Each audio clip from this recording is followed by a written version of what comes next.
आज यहाँ पर डॉक्टर बाबा साहब अंबेडकर जी के प्रतिमा का अनावरण करने की अनुमति प्रशासन ने नहीं दी है।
सभी यहाँ पर उपस्थित मेरे भाइयों को, मेरे माताओं को जय भीम, नमो बुद्धाय। आज माता रमाई के जयंती के उपलक्ष्य में हम लोग यहाँ पर डॉक्टर बाबा साहब अंबेडकर जी के प्रतिमा का अनावरण करने के लिए यहाँ पर उपस्थित हुए। लेकिन 2 दिन पहले ही मुझे खबर आई कि आज यहाँ पर डॉक्टर बाबा साहब अंबेडकर जी के प्रतिमा का अनावरण करने की अनुमति प्रशासन ने नहीं दी है। और इसलिए जब मुझे आमंत्रित किया गया कि आपको बाबा साहब की प्रतिमा का अनावरण करना है, मैंने पूछा क्या अनुमति मिल गई है, तो इन्होंने कहा कि नहीं। देखिए, मैं पूरे विश्व में घूमता हूं, बाबा साहब अंबेडकर जी की प्रतिमा का अनावरण करने के लिए, उद्घाटन करने के लिए मुझे यूएस में बुलाया जाता है, ऑस्ट्रेलिया में बुलाया जाता है, कनाडा में बुलाया जाता है। बाबा साहब अंबेडकर जी की पूरे विश्व में जितने महापुरुष नहीं होंगे, उतनी मूर्तियां बाबा साहब अंबेडकर जी की पूरे विश्व में है। आज मैं मध्य प्रदेश के धरती पर हूं। यह ऐसा राज्य है जहां पर डॉक्टर बाबा साहब अंबेडकर जी का जन्म हुआ। कुछ ही दूरी पर बाबा साहब अंबेडकर जी की जन्मभूमि है। एक तरफ जापान में डॉक्टर बाबा साहब अंबेडकर जी की प्रतिमा लगाई है। यूएस में कोलंबिया यूनिवर्सिटी में है, ऑस्ट्रेलिया में है, कनाडा में है, दुबई में है। पूरे विश्व में डॉक्टर बाबा साहब अंबेडकर जी की प्रतिमा है। 4 साल पहले डॉक्टर बाबा साहब अंबेडकर जी को अभिवादन करते समय बराक ओबामा का नाम पता है आपको? US ex president Barack Obama Baba Saheb Ambedkar जी को अभिवादन करते समय कहते हैं कि अगर डॉक्टर बाबा साहब अंबेडकर हमारे देश में पैदा होते तो हम इस सूरज का नाम बदलकर उसको अंबेडकर करते। एक तरफ पूरा विश्व डॉक्टर बाबा साहब अंबेडकर जी को इतना मान सम्मान देता है, पूरा विश्व डॉक्टर बाबा साहब अंबेडकर जी को मान सम्मान देता है, और जिस राज्य में डॉक्टर बाबा साहब अंबेडकर जी का जन्म हुआ है उस राज्य में बाबा साहब के मूर्ति का अनावरण की अनुमति नहीं मिलती। ये शर्म की बात है आपके कलेक्टर के लिए, आपके प्रशासन के लिए और इस मध्य प्रदेश के सीएम के लिए। ये शर्म की बात है। ऐसे लोगों ने डूब मरना चाहिए जो लोग जिस एग्जाम को पास करके आप कलेक्टर बने हो, उस एग्जाम का नियोजन भी बाबा साहब अम्बेडकर ने किया हुआ। पब्लिक सर्विस कमीशन का नियोजन भी बाबा साहब ने किया हुआ। अरे उनकी बदौलत ये लाल गाड़ियों में घूम रहे हो। ये नागपुर के कैमरे लगे हुए देखो पीछे, आईबी के लोग घूम रहे हैं नागपुर के। आज मुझे डॉक्टर बाबा साहब अम्बेडकर जी के, मैंने अनावरण नहीं किया, मैं गया नहीं और जाऊंगा भी नहीं जब तक कलेक्टर इज्जत से फिर नहीं बुलाता, तब तक नहीं।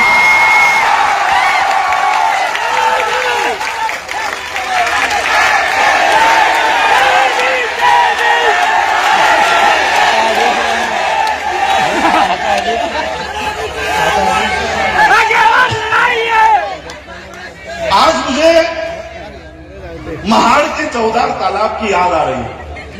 आप लोगों ने पता है, आप लोगों को महाड़ के 14 तालाब का आंदोलन 1927 में, 20 मार्च 1927 में बाबा साहब अम्बेडकर जी ने ऐसे ही लोगों को इकट्ठा किया और पानी पीने का पहला अधिकार बाबा साहब ने वहां से प्राप्त किया। लेकिन ये अधिकार मिलने से पहले 1924 में ये रिजोल्यूशन पास किया गया था कि महाड़ का 14 तालाब आज से सभी लोगों के लिए खुला है, सभी लोगों के लिए खुला है। बाबा साहब ने देखा 1924 उलट गई, 1925 उलट गई। अच्छा ये देखो, मुझे चिट्ठी आई है कि कलेक्टर महिला है।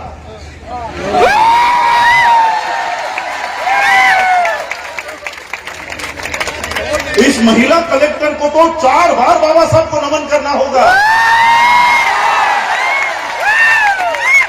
अगर बाबा साहब ने इस देश के महिलाओं को अधिकार नहीं दिया होता तो आज क्या ये महिला कलेक्टर बन पाती? जिस मोहन भागवत के इशारे पर ये लोग काम कर रहे हैं, वो मोहन भागवत महिलाओं के लिए क्या कहता है पता है? क्या इस महिलाओं को चूल्हे के सामने ही बैठना चाहिए? मोहन भागवत के इशारे पर काम करने वाले लोग ये विचार रखते हैं महिलाओं के लिए। ये अचंभे की बात है कि कलेक्टर महिला होने के बावजूद बाबा साहब के प्रतिमा का अनावरण नहीं हुआ जाता।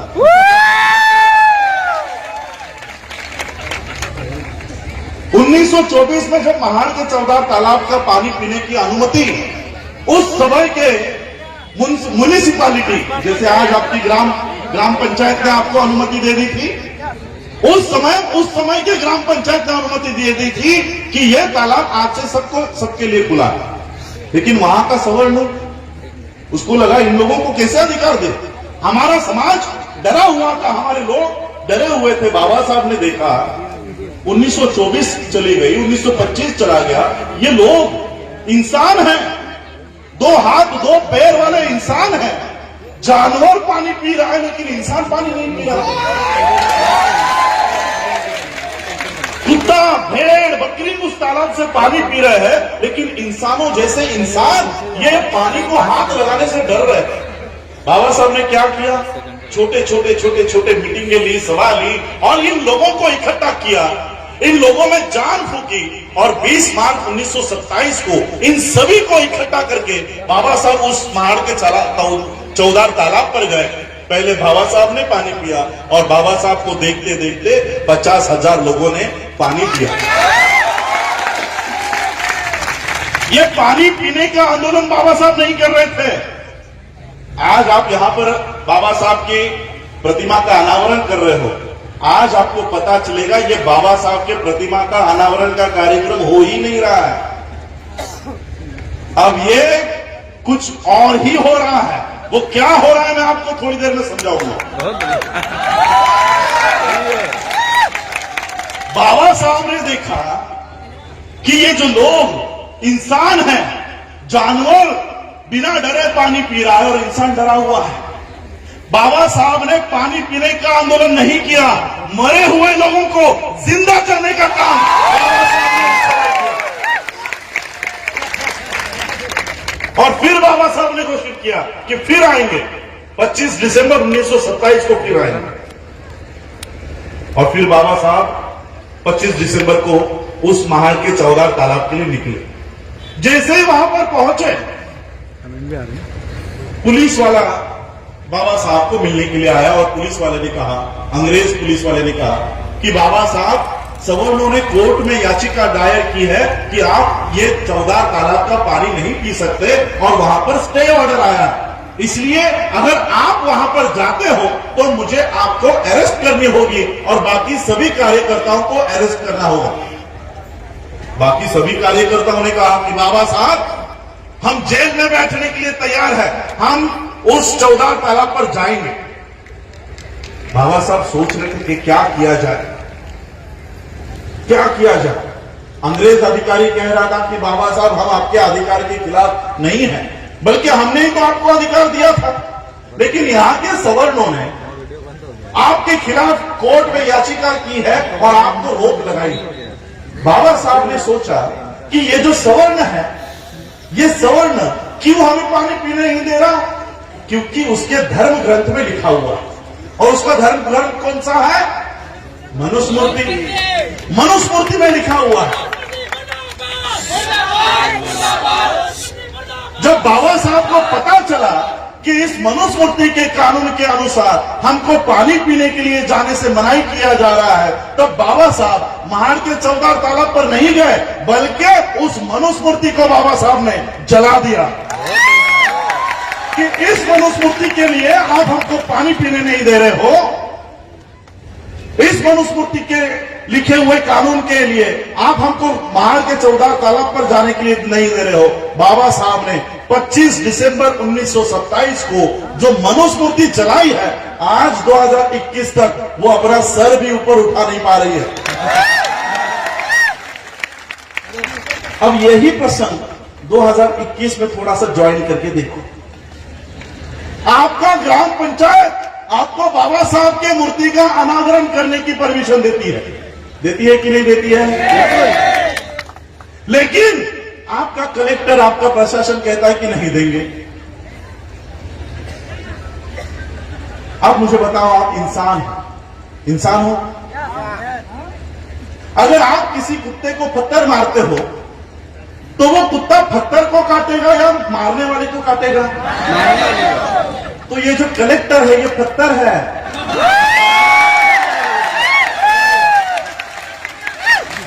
कलेक्टर जो है सिर्फ पत्थर है, मारने वाले हाथ दूसरे हैं। हमें कलेक्टर, एसपी, डीएसपी इनके साथ कोई बैर नहीं है, ये तो किसी और के गुलाम हैं। बाबा साहब अगर उस समय 1927 में अड़ जाते कि नहीं हमें पानी पीने के लिए जाना है, तो बाबा साहब मनुस्मृति नहीं जलाते। और आज भी हम लोगों को बाबा साहब ने उस समय मनुस्मृति की व्यवस्था को जलाया, जो आज तक सर ऊपर नहीं उठा पा रही है। और आज भी हमें जिस व्यवस्था ने हमको बाबा साहब अंबेडकर जी की मूर्ति के अनावरण से रोका है, हमें आज उस व्यवस्था को जलाना होगा। और आने वाले 100 साल तक जो व्यवस्था इस देश में बन रही है, वो फिर से नाम लेने के लिए भी शेष नहीं बचेगी। ऐसी व्यवस्था हमको आज से करनी होगी कि आने वाले 100 साल के बाद भी बीजेपी, आरएसएस नाम का कोई संगठन था, ये भी हमारे लोगों को याद नहीं होना चाहिए। देखिए आज की व्यवस्था में, देखिए आज यहां पर मेनगांव पिपराटा में आप बाबा साहब के मूर्ति का अनावरण कर रहे हैं। कलेक्टर ने आपको यहां से रोका, प्रशासन ने आपको यहां पर अनावरण करने से रोका। लेकिन मैं आप लोगों को कहना चाहता हूं, बाबा साहब अंबेडकर जी की मूर्ति का अनावरण यहां पर करने से अच्छा है एक एक अंबेडकर अपने घर में तैयार करो, एक एक अंबेडकर अपने घर में तैयार करो। मैं आज यहां से ऑफिशियल स्टेटमेंट करता हूं, आपके मेनगांव पिपराटा में से मुझे एक बच्चा डोनेट करो, उसको आईएएस बनाने की जिम्मेदारी, उसका खर्चा मैं उठाऊंगा। उसको कलेक्टर बनाने का सारा खर्चा मेरा होगा। इस तरह से हमको बाबा साहब अम्बेडकर जी के मिशन के लिए काम करना। आज जो व्यवस्था इस देश में बनी है, देखिए मैं तो आपके प्रशासन को भी बताना चाहता हूं, सीए के लिए जो कानून जब बना था, साल भर से मुस्लिम लोग शाहीन बाग में बैठे हुए थे। कोविड की वजह से फिर उनको जाना पड़ा। अब पिछले 2 महीने से किसान बैठे हुए हैं। 1 साल से मुस्लिम रास्तों के ऊपर है, 2 महीने से 3 महीने से किसान रास्तों के ऊपर है। हम लोग अगर रास्तों के ऊपर बैठना शुरू करते तो हमको 6 महीने, 3 महीने, 1 साल नहीं लगेगा। 31 दिसंबर 1817 से लेकर 1 जनवरी 1818 1 दिन लगेगा, सिर्फ 1 दिन। 1 दिन हमारा इतिहास है भीमा कोरेगांव का। हम लोग अगर रास्तों 1 दिन में इस व्यवस्था का हम परिवर्तन कर सकते हैं, इस व्यवस्था को उलट कर सकते हैं। लेकिन मैं आप लोगों को बताना चाहूंगा, सभी हम प्रशासन के ऊपर छोड़कर नहीं चलेगा। सारा दोष प्रशासन के ऊपर छोड़कर नहीं चलेगा। इनको लाया भी तो हमने, इनको लाया भी तो हमने। जो अधिकार बाबा साहब ने हमको दिए हैं, क्या वो अधिकार हम सुरक्षित रख पाए? क्या वो अधिकारों की रक्षा हम कर पाए? क्या बाबा साहब, किस संघर्ष में बाबा साहब ने हमको अधिकार प्राप्त करके दिए हैं, क्या उसकी जानकारी हम लोगों को है? आज ऐसे लोग हमारे सीएम बन जाते हैं, पीएम बन जाते हैं, ये किनके वोटों के वजह से? बाबा साहब अम्बेडकर जी जब भारत में आए पढ़ाई करने के बाद, तब उस समय अंग्रेजों के शासन में एक नया कानून, एक नया संविधान बनाने की प्रक्रिया चल रही थी। गवर्नमेंट ऑफ इंडिया एक्ट 1935 का निर्माण हो रहा था और उस कानून में, उस संविधान में इस देश के लोगों को क्या क्या अधिकार मिलने चाहिए, इसकी सारी जानकारी इकट्ठा की जा रही थी। South bureau committee, Simon commission Bharat में आ रहे थे, सभी लोगों से मुलाकात कर रहे थे, इंटरव्यू ले रहे थे, उनके मत जान रहे थे। और ऐसे ही 1917-1919 में south bureau committee, Simon commission Bharat में आया और उन्होंने इस देश में वोट का अधिकार किन किन लोगों को देना चाहिए, इसके लिए मुलाकात उन्होंने शुरू कर दी।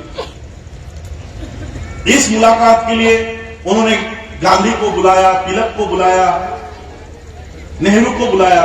गांधी का, तिलक का कहना था कि इस देश में वोट देने का जो अधिकार है, ये वोट देने का अधिकार सिर्फ 3 वर्गों को मिलना चाहिए, सिर्फ 3 वर्गों को। अंग्रेजों ने पूछा कौन से 3 वर्ग? गांधी जी ने कहा कि जो लोग पढ़े लिखे हैं, कम से कम 8वीं पास होने का सबूत दिखा सकते हैं, ऐसे ही लोगों को वोट देने का अधिकार इस देश में होना चाहिए। दूसरा वर्ग, जो लोग इनकम टैक्स भरते हैं, प्रॉपर्टी टैक्स भरते हैं, ऐसे ही लोगों को वोट देने का अधिकार इस देश में होना चाहिए। और तीसरा वर्ग, इस देश के राजा, महाराजा और संस्थानिक, इन लोगों को वोट देने का अधिकार होना चाहिए।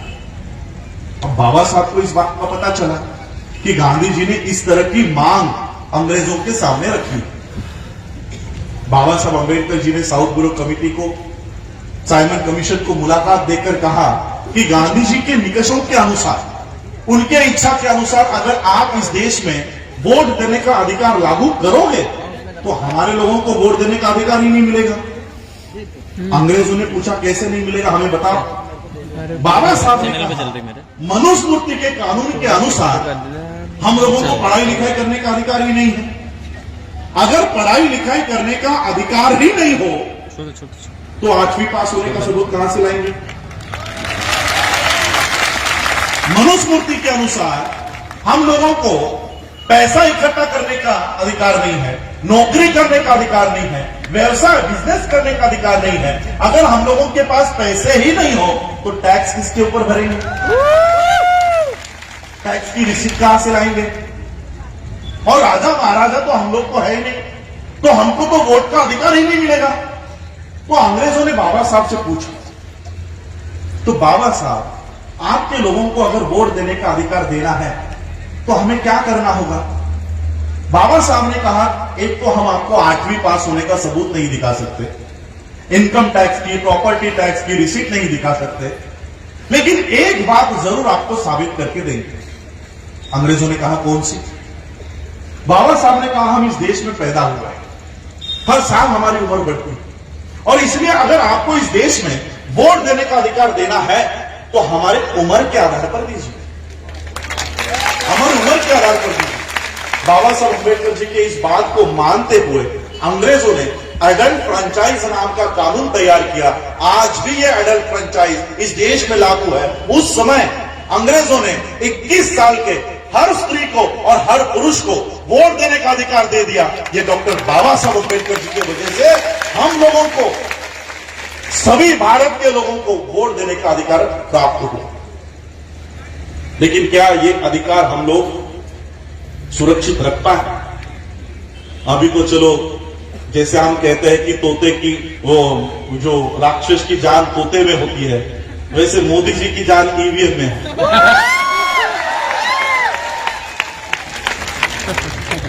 तो ये ईवीएम का टेटवा जैसे ही दबेगा, बीजेपी गिरते गिरते गिरते गिरते जीरो हो जाएगा।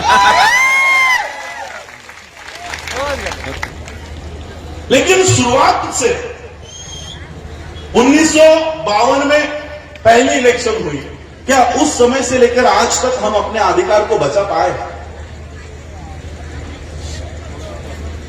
कांग्रेस के एक ज्येष्ठ कृपलानी नाम के कार्यकर्ता थे, सांसद थे, वो बाबा साहब को मिलकर उन्होंने कहा कि बाबा साहब, आपने इतने मेहनत से, इतने संघर्ष से इन लोगों को वोट का अधिकार दे दिया, आपके लोगों को वोट का अधिकार दे दिया, लेकिन आपके लोग तो गरीब हैं, आपके लोग लाचार हैं, वो लोग अपने वोट का अधिकार बेच देंगे और उनके वोट हम खरीदकर अपनी सत्ता बना लेंगे, हम अपनी सत्ता बनाएंगे, तब आपका यह अधिकार खत्म हो जाएगा, आपका संघर्ष माटी में मिल जाएगा। बाबा साहब ने उस कृपलानी को जवाब दिया, कृपलानी मैं जानता हूं कि मेरे लोग गरीब हैं, मैं जानता हूं कि मेरे लोग लाचार हैं, लेकिन जिस दिन मेरे लोगों को मेरे संघर्ष के बारे में पता चल जाएगा, उस दिन तुमसे बड़ा भिखारी इस देश में कोई नहीं होगा। बाबा साहब अम्बेडकर जी ने हम लोगों को वोट का अधिकार दे दिया, लेकिन हमारे पुरुषों ने वो वोट का अधिकार शराब पर बेच दिया, शराब के लिए बेच दिया। मैं आप लोगों को बाबा साहब की कुछ किस्से बताता।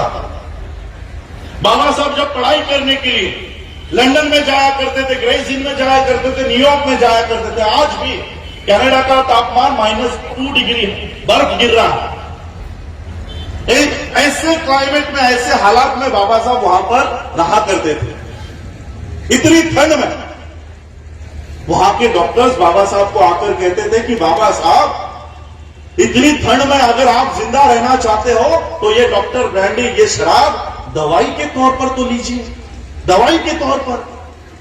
जीने मरने का प्रसंग होने के बावजूद बाबा साहब ने कभी शराब के एक बूंद को हाथ नहीं लगाया। और उन्हीं बाबा साहब अम्बेडकर जी के वोट के अधिकार को हम शराब पे बेचाते हैं। क्या मोदी से पहले हम कसूरवार नहीं है? क्या हम दोषी नहीं? और हमारी महिला वो सोचती होंगी, हाँ हमारे पुरुषों ने बेच दिया, हमने नहीं बेचा। महिलाओं के वोट का अधिकार कैसे छीना पता आप लोगों को? साड़ियों के साड़ियां बांटते, साड़ियां बांटते, साड़ी लेके जाओ, वोट देके जाओ।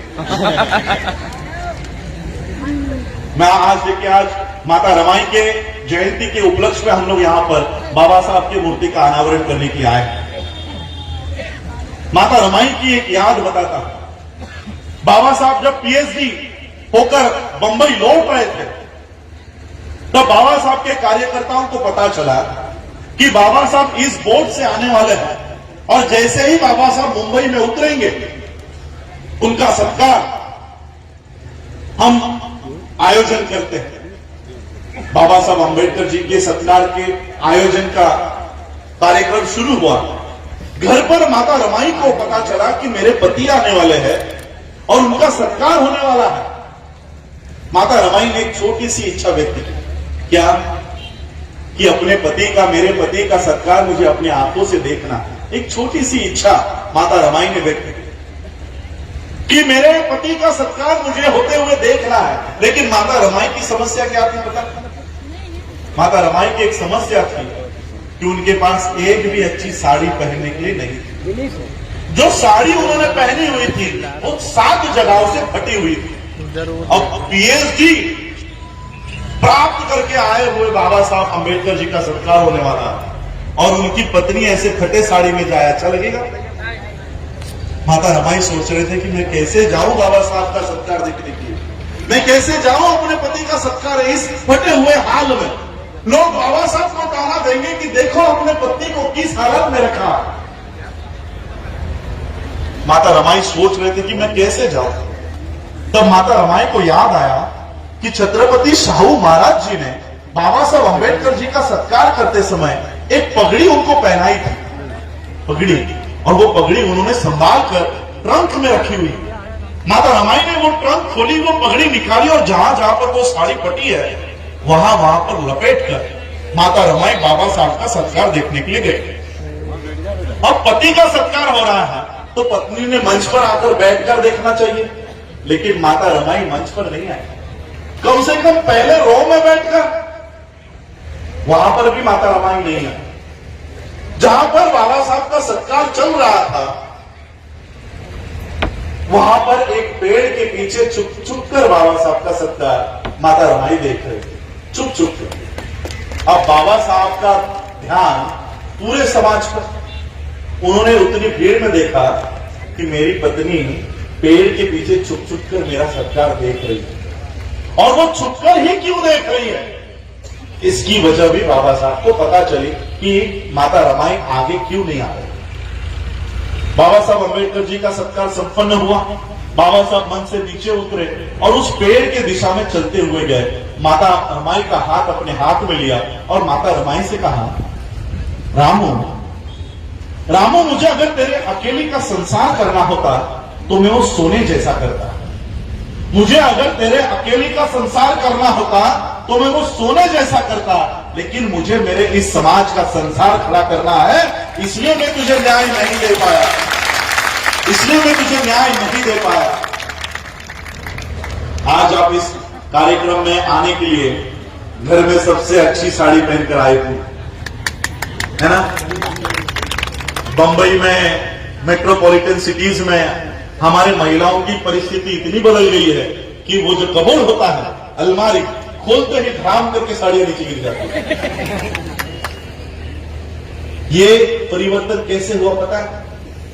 माता रमाई अगर उस समय फटी हुई साड़ियां नहीं पहनती तो आज भी आपके शरीर पर अच्छी साड़ियां नहीं आती। ये माता रमाई का त्याग है, ये माता रमाई का बलिदान है। उसी माता रमाई के त्याग को, बाबा साहब के बलिदान को हम साड़ियों पे बेच आ गए, साड़ियों पे बेच आ गए। और हमारा युवा 100 रुपए के लिए, 200 रुपए के लिए, 500 रुपए के लिए चाहे जिस पार्टी का झंडा अपनी गाड़ी पे लगाता है, घूमता रहता है। आज कांग्रेस का झंडा, कल बीजेपी का झंडा, 100-200 रुपए के लिए हमारे लोग किसी और का झंडा हाथ में लेकर उसका प्रचार करते रहते। सोचिए, अगर पैसे कमाने के लिए अगर बाबा साहब अंबेडकर सोचते कि अभी मेरी बैरिस्ट्री हो गई है, मेरी पीएचडी हो गई है, अब मुझे मेरे परिवार के लिए पैसे कमाने हैं, अगर बाबा साहब उस समय नौकरी या व्यवसाय करते, बिजनेस करते, हर साल इस देश में अमीरों की सूची बनाई जाती है कि इस देश का सबसे अमीर कौन। हर साल अमीरों की सूची में अंबानी का नाम पहले क्रमांक पर होता है।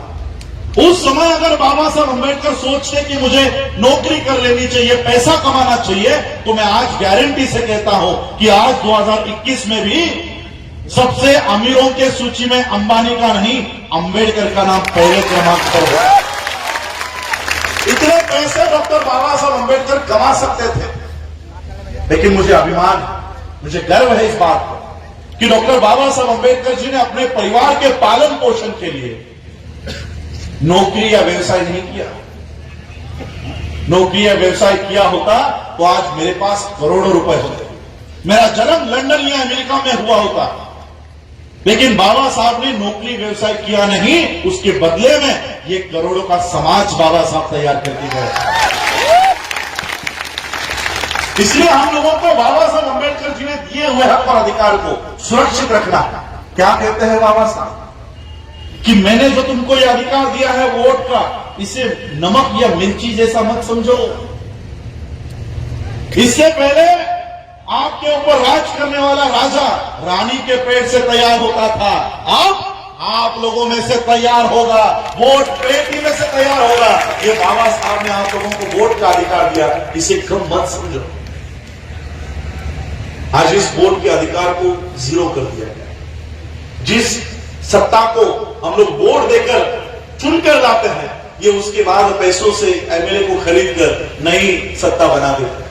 जीरो हो गया ना आपका वोट का अधिकार, जीरो कर दिया गया। और इसलिए आज हम लोगों को बाबा साहब अंबेडकर जी ने दिए हुए हक और अधिकार को सुरक्षित रखने का, इतने सालों में बाबा साहब अंबेडकर जी के जाने के बाद क्या हमने कोई नया अधिकार प्राप्त किया है? तो कम से कम जो बाबा साहब ने दिया है उसे तो हमको बचाना चाहिए। बाबा साहब स्टैच्यूज में नहीं है, बाबा साहब मूर्तियों में नहीं है, बाबा साहब किताबों में है, संविधान में है, उनके राइटिंग स्पीचेस में है, वहां पे बाबा साहब। आज क्यों डर लगता है इस शासन को, प्रशासन को बाबा साहब अंबेडकर जी के स्टैच्यूज से क्यों डर लगता है? क्यों डर रहे हैं ये? उनके 33 करोड़ देवी देवता ढो रहे हो ना आप लोग।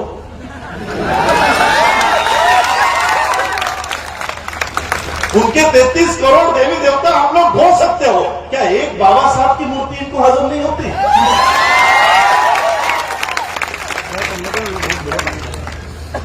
इन्हें डर है, इन्हें डर है कि बाबा साहब के विचार ये आने वाली जनरेशन को अगर पता चल जाए तो ये 33 करोड़ देवी देवता आपके घरों में कभी प्रवेश नहीं कर पाएंगे। इन्हें डर लगता है इस बात का।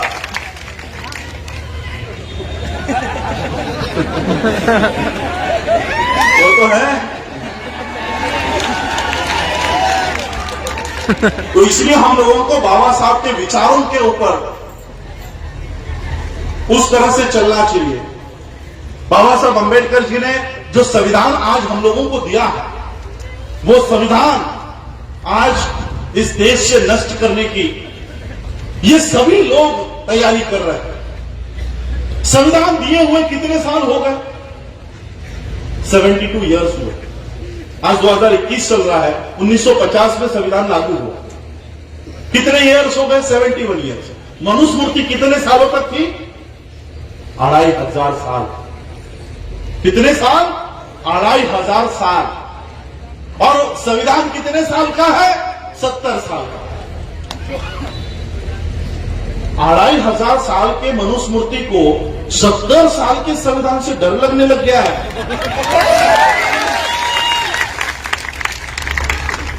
1950 में जब संविधान लागू हुआ, अगर समझो उस समय हमारा एक बच्चा पैदा हुआ है तो आज वो कितने साल का होगा? 70 साल का। यानी सिर्फ एक ही पीढ़ी, एक पीढ़ी सिर्फ संविधान के दायरे में आई है। अभी तो हमारी दूसरी पीढ़ी संविधान के दायरे में आई भी नहीं है। मनुस्मृति में कितनी पीढ़ियां गई हमारी? हजारों पीढ़ियां गई। 25,500 साल औसतन उम्र अगर हम सोचते हैं कि 100 साल की उम्र हमको उस समय मिलती होगी, तो 25 पीढ़ियां हमारी मनुस्मृति में थी। तो एक पीढ़ी से इतना डर क्यों लग रहा है? रिजर्वेशन बंद कर दो, एयरपोर्ट बेच दो, रेलवे बेच दो, बीपीसीएल बेच दो। आपको लगता होगा प्राइवेटाइजेशन चल रहा है, नहीं, ये प्राइवेटाइजेशन नहीं है, ये संविधान को उस क्षेत्र से हटाने का काम चल रहा है। अगर बीपीसीएल पब्लिक सेक्टर है तो संविधान वहां पर लागू है। अगर बीपीसीएल बेच दिया अडानी अंबानी को, क्या उस पर संविधान लागू होगा?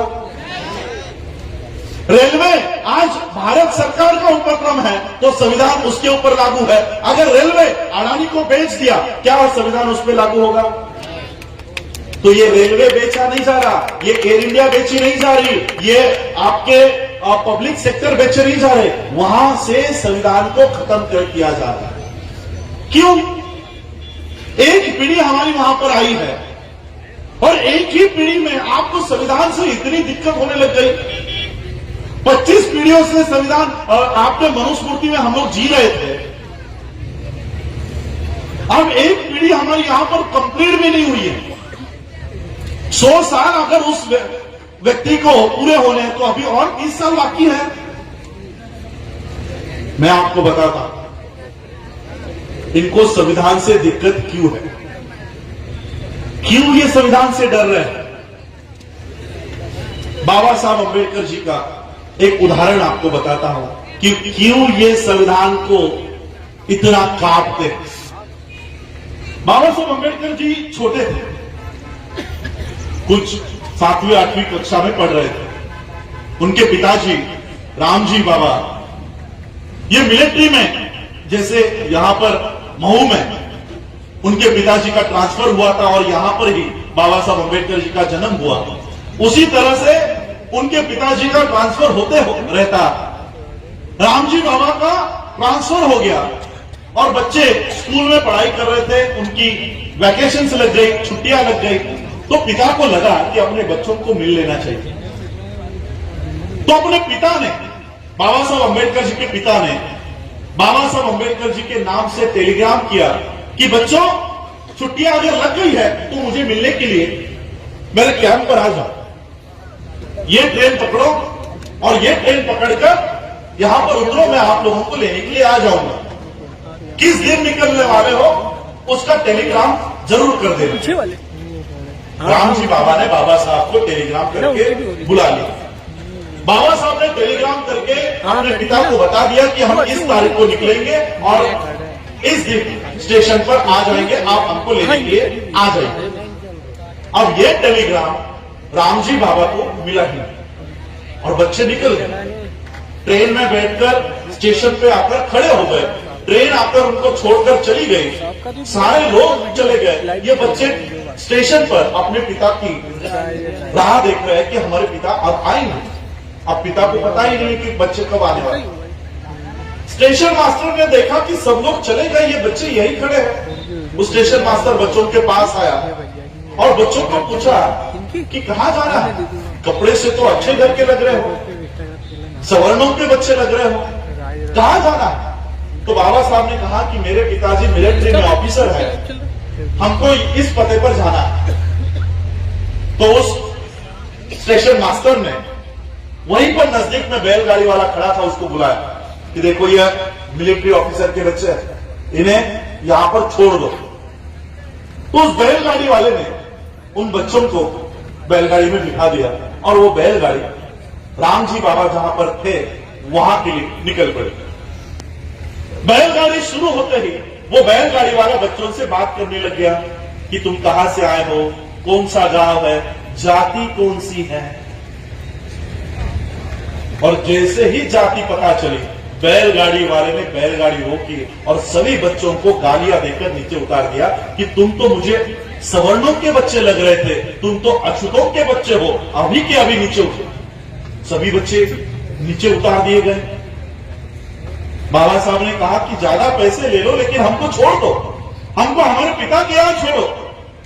तो बैलगाड़ी वाला बोला पैसे दे रहे तो इनको छोड़ता हूं, लेकिन तुम लोग अछूतों के बच्चे हो इसलिए मेरे बैलगाड़ी में नहीं बैठ सकते। मेरे बैलगाड़ी के पीछे चलते चलते आना, मेरे बैलगाड़ी में नहीं बैठना, और जब तुम थक जाओगे तब मुझे बताओ, अगर बैठना तब मैं नीचे उतर जाऊंगा, तुम्हारे बगल में नहीं बैठूंगा।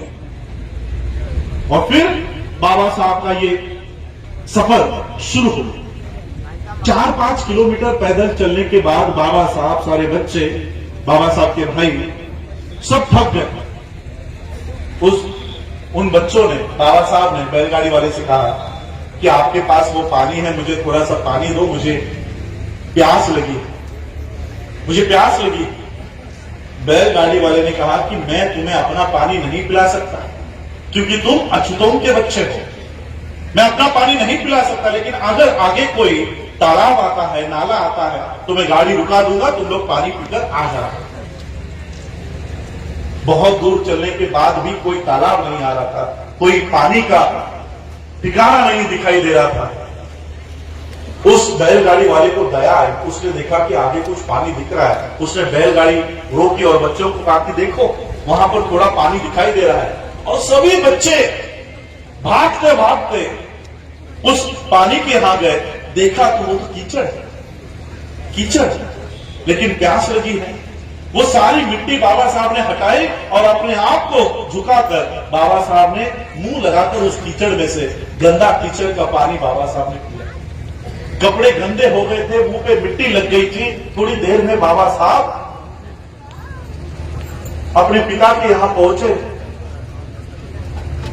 जैसे ही पिता के यहां पहुंचे, पिता को गले लगाकर बाबा साहब रो रो कर, फूट फूट कर रो रहे थे कि ये मेरे साथ ऐसा क्यों इसने किया, मेरे साथ ऐसा बर्ताव क्यों किया। बाबा साहब के पिताजी ने कहा कि यही व्यवस्था तुझे बदलनी है, यही व्यवस्था तुझे बदलनी है, यही व्यवस्था तुझे बदलनी है।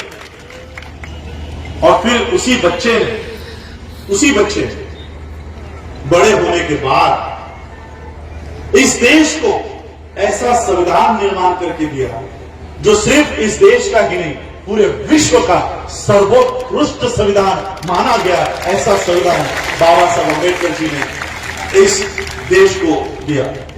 पानी का बोतल देखो। मनुस्मृति के कानून के अनुसार डॉक्टर बाबा साहब अम्बेडकर जी को कीचड़ का पानी पीने के लिए मजबूर कर दिया गया था। मनुस्मृति का कानून था जब बाबा साहब छोटे थे तभी। आज कौन सा कानून है? संविधान का। मनुस्मृति के कानून में कीचड़ का पानी बाबा साहब पीते थे, संविधान के कानून में बिस्लरी का पानी हम पीते हैं। कितना बड़ा बदलाव है, कितना बड़ा, और कितने सालों में? 70 सालों में। 70 सालों में मनुस्मृति के कानून में बाबा साहब को बैलगाड़ी में बैठने नहीं दिया जाता था, संविधान के कानून में हम हवाई जहाज उड़ाते हैं। 70 साल में। मैं थोड़ा सा बंबई से हूं, इसलिए मेरी भाषा थोड़ी खराब है, इसलिए उस भाषा का प्रयोग करता हूं, माता बहनें मुझे माफ करें।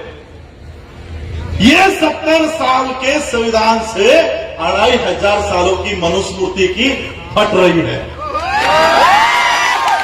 फट गई है इनकी कि और 5 साल अगर रहा, और अगर 5 साल इस देश में संविधान रहा तो ये लोग तो पीएम बन जाएंगे, ये लोग हम पे राज करेंगे।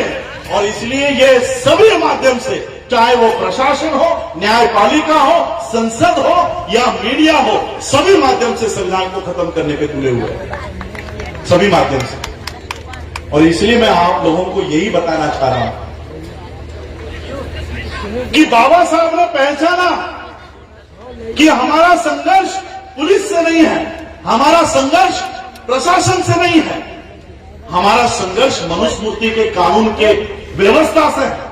और इसलिए बाबा साहब ने उस व्यवस्था को उल्टा किया। बाबा साहब ने उस व्यवस्था को, आप संविधान घर पे जाके पढ़िए, आर्टिकल 13 पढ़िए, संविधान की किताब है आपके पास, गूगल कर लीजिए, डाउनलोड कर लीजिए। आर्टिकल 13 में क्या लिखते हैं पता है बाबा साहब? बाबा साहब लिखते हैं कि आज से यानी 26 नवंबर 1949 और 26 जनवरी 1950 की आज से इस देश में जितने भी कानून हैं, जितनी भी मनुस्मृति है, वो आज से मैं शून्य घोषित करता हूं। एक लाइन में बाबा साहब अंबेडकर जी ने इस मनुस्मृति की व्यवस्था को हमेशा हमेशा के लिए खत्म कर दिया।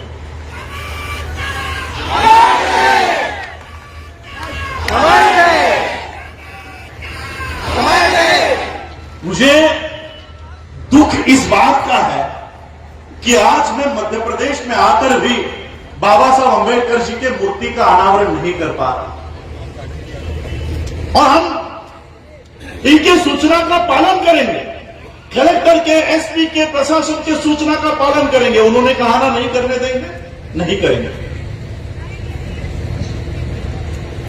मैं आप लोगों को बताना चाहता हूं कि जिस धरती पर, जिस राज्य में बाबा साहब का जन्म हुआ, उन बाबा साहब आपके अनुमति की मोहताज नहीं है।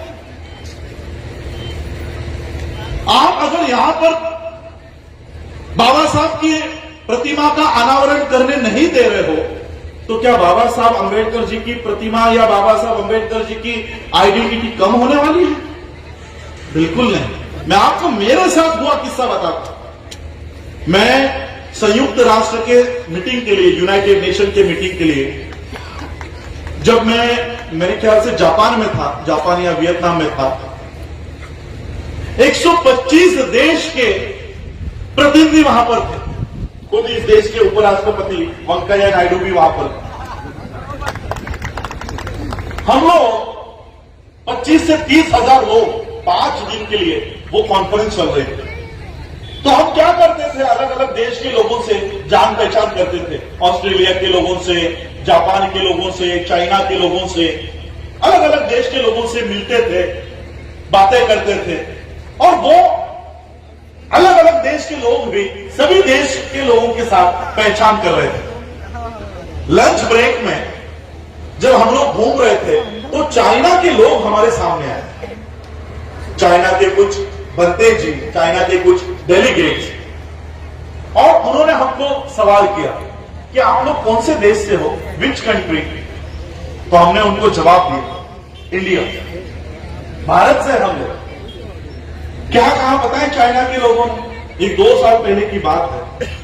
चाइना के लोग उस समय उन्होंने हमको जवाब दिया, ओ अंबेडकर से लिया।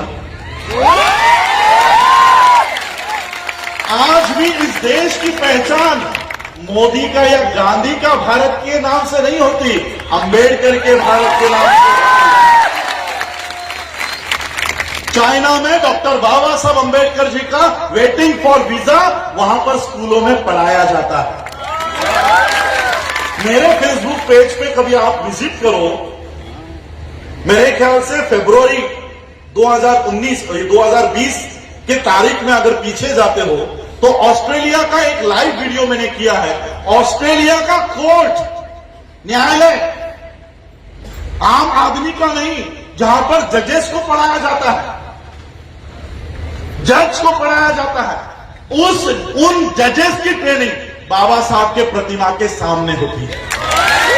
जाकर देखो मेरे फेसबुक पेज पे, मूट कोर्ट में बाबा साहब की प्रतिमा वहां पर लगाई रखी है, और सभी जज बाबा साहब को सामने रखकर पढ़ाई करते हैं। इस पिपराटा के या इस मेनगांव के कलेक्टर के परमिशन की जरूरत नहीं है बाबा साहब के आइडेंटिटी के लिए। बाबा साहब के वजह से आपकी आइडेंटिटी है। और इसलिए मैं आप लोगों से कहना चाहूंगा, या आपको बाबा साहब की मूर्ति बनाने नहीं देते, या आपको बाबा साहब की मूर्ति लगाने नहीं देते, घर घर में अंबेडकर पैदा करो, घर घर में अंबेडकर निर्माण करो। यही बाबा साहब को सही आदरांजलि होगी, सही अभिवादन होगा। और जिस किसी बच्चे को परीक्षा में या पढ़ाई में दिक्कत होती है, फाइनेंशियल कुछ अड़चन आती है, वो हम उठाने को तैयार है, वो हम आगे लेकर जाने के लिए उस बच्चे को तैयार है। और इसलिए मैं आज यहां पर आप लोगों के, मैं बाबा साहब अंबेडकर जी के प्रतिमा का हम लोग वहां पर नमन करेंगे, उनको अभिवादन करेंगे। आप लोगों के जज्बे को मैं सलाम करता हूं। मुझे कई फोन आए आप नहीं आने के लिए कि आप मत आओ, प्रोग्राम कैंसिल हो गया है, प्रोग्राम को परमिशन नहीं है। मैंने कहा ठीक है, मूर्ति के आने वाले को परमिशन नहीं है, हम सभा को संबोधित करेंगे, हम सभा में जाएंगे, हम सभा में जाएंगे। और इसलिए मैंने आपको 2 दिन पहले का एक वीडियो देखा 27 सेकंड का। यहां की महिलाएं आगे आकर इस पुलिस प्रशासन को भगा रही, पुलिस प्रशासन को भगा रही। मैं मोदी जी से कहना चाहूंगा कि मोदी जी, आपको तो हम नहीं, हमारी महिलाएं काफी, हमारी महिलाएं काफी।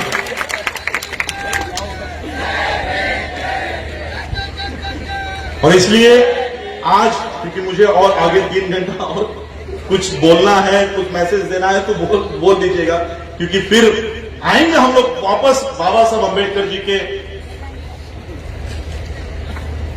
अच्छा, ये तो बहुत लंबे चलेंगे टॉपिक्स, ये मुझे बहुत देर हो जाएगी इसमें।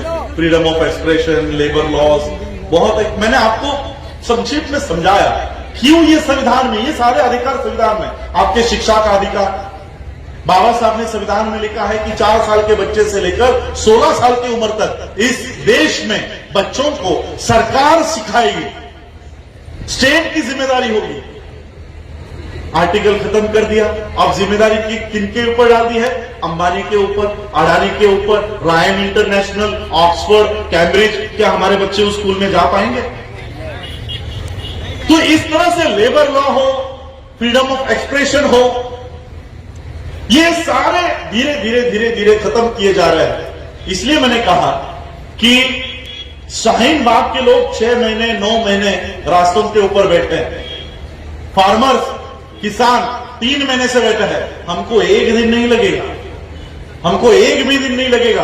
भीमा कोरेगांव का इतिहास हमारा इतिहास है, हमको एक दिन नहीं लगेगा। हमारे संविधान के साथ, हमारे साथ छेड़खानी आप लोग मत कीजिए। और मैं आप लोगों को बताना चाहता हूं, मैं ये जो नागपुर के कैमरे यहां पर लगे हैं उनको भी बताना चाहता हूं,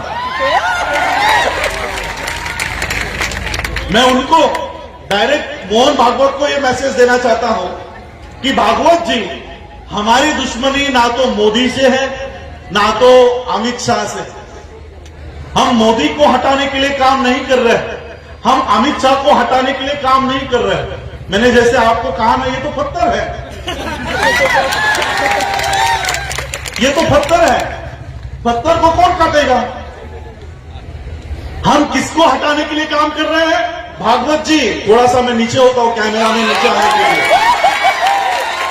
भागवत जी, मैं आपको बताना चाहता हूं, मोहन भागवत, कान खोलकर सुन ले, हम मोदी को या अमित शाह को हटाने के लिए काम नहीं कर रहे, बल्कि मोदी और अमित शाह जिस फैक्ट्री में तैयार होते हैं उस फैक्ट्री को हटाने का काम है। उस फैक्ट्री को, और मेरे पास सबूत है कि आरएसएस ये आतंकी संगठन है, टेररिस्ट ऑर्गेनाइजेशन। मुझे बताओ, यहां पर पुलिस वाले भी हैं, क्या किसी के घर में बंदूक मिली तो वो टेररिस्ट है कि नहीं? है ना?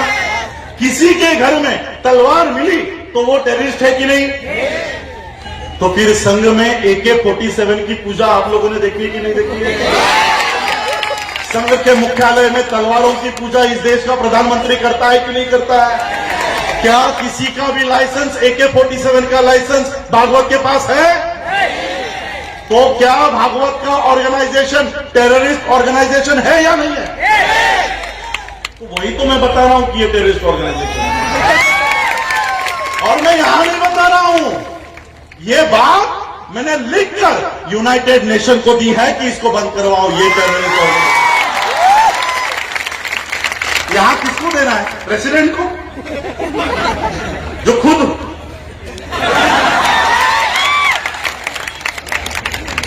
खुद लोगों के पैर पड़ रहा है, उसके पास देना है। इसलिए ये सारी बातें, मैं तो चाहता हूं कि पुलिस वाले मुझे अरेस्ट करें,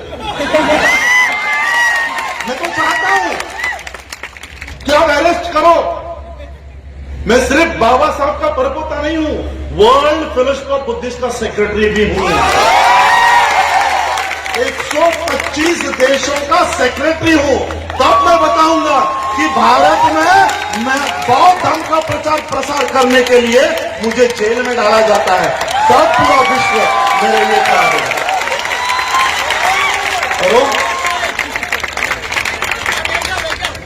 ये सिर्फ मीडिया के ऊपर, जी न्यूज के ऊपर, इंडिया टुडे के ऊपर मेरे लिए लिख देते हैं कि ये पाकिस्तानी है, ये दाऊद इसको फंड करता है, पाकिस्तान पैसे देता है। सिर्फ इतना लिखते हो,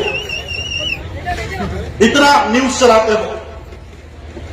और बीजेपी के एक एमपी ने अमित शाह को मेरे नाम से लेटर लिख दिया कि इसको अरेस्ट करो। मैं बोल रहा हूं करो, ताकि वर्ल्ड के सारे ऑर्गेनाइजेशंस मेरे लिए फाइट वहां से करेंगे।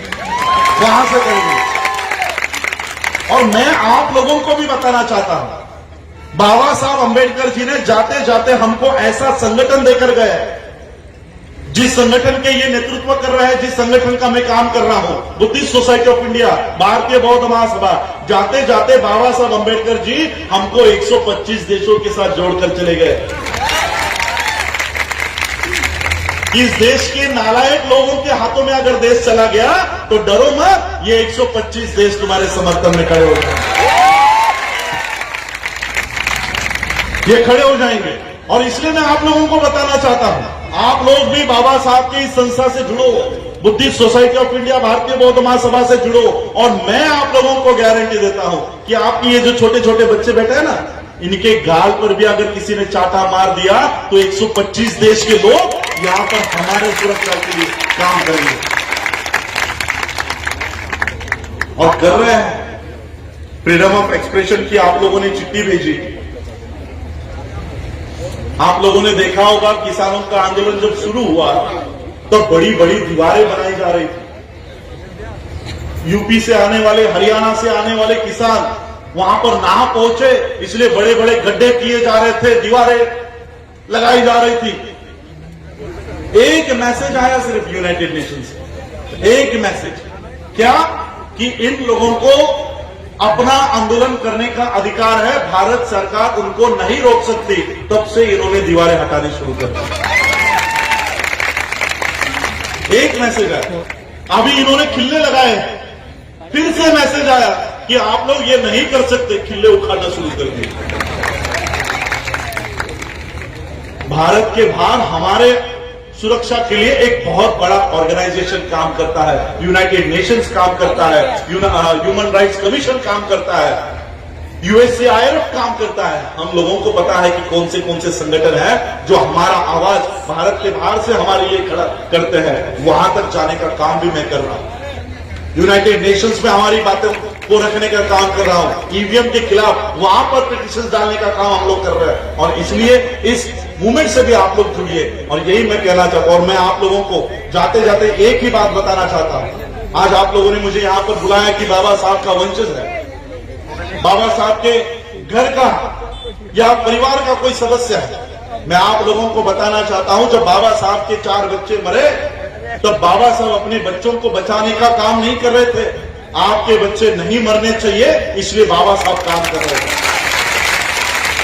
इसलिए मैं जो यहां पर खड़ा हूं, ये बाबा साहब का वंशज नहीं है। ये जो मेरे यहां पर खड़े हैं, ये बाबा साहब के सही वारिस है। ये जो मेरे यहां बैठा है, ये बाबा साहब का खून है। और इसलिए हम लोगों को इकट्ठा होकर बाबा साहब ने जो हम पर अधिकार हम लोगों को दिए हैं, उसको बचाने का काम हम लोगों को करना चाहिए। बाबा साहब को यही सच्ची आदरांजलि होगी, यही सच्चा अभिवादन होगा। और मैं फिर से आप लोगों के मेन गांव पिपराटा के लोगों को दिल से सलाम करता हूं कि बाबा साहब के सिर्फ एक मूर्ति के लिए, एक प्रतिमा के लिए अगर आप इतना झट सकते हो, लड़ सकते हो, तो बाबा साहब के अधिकारों को बचाने के लिए भी आप लोगों को इसी तरह से आगे आना होगा। यही आज बात मैं यहाँ रखता हूं। और सभी जो आयोजक है, सभी आयोजकों का मैं आभार व्यक्त करता हूं और यही रुकता हूं। जय भीम, जय भारत, जय भीम।